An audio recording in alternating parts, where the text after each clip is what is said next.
ಅವರು ಸಿಂಧೂರ ಏನು ಯಾವುದೇ ಮಾಹಿತಿ ಇಲ್ಲ.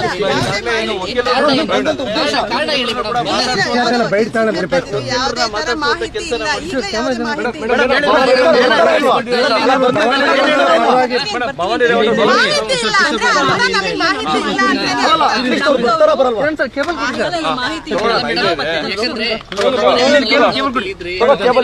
ಯಾವುದೇ ಮಾಹಿತಿ ಇಲ್ಲ. ನಮಗೆ ಯಾವುದೇ ಮಾಹಿತಿ ಇಲ್ಲ. ನಮಗೆ ಮಾಹಿತಿ ಇಲ್ಲ ಅಂತ ನಮ್ದೇನೋ ಕೆಲಸದ ಮೇಲೆ ಬಂದಿದೀವಿ ಅಷ್ಟೇ. ಯಾರು ಇಲ್ಲ.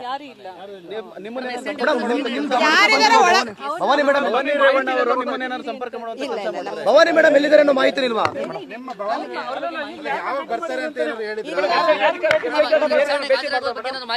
ಏನ್ ಮೇಡಮ್ ಅಂದ್ರೆ ಇಲ್ಲಿ ಬರ್ತಾರೆ 5 ಗಂಟೆ ಬರ್ತಾರೆ ಅಂತ ಮಾಹಿತಿ ಇದೆ. ಬರ್ತಾರೆ ಅಂತ ಹೇಳಿದ್ದಾರೆ. ಬರಬಹುದು ನೋಡಿ ಸರ್, ನೀವು ಗೊತ್ತಿದ್ದಲ್ಲಿ ಇಲ್ಲಿ ಬರ್ತಾರೆ.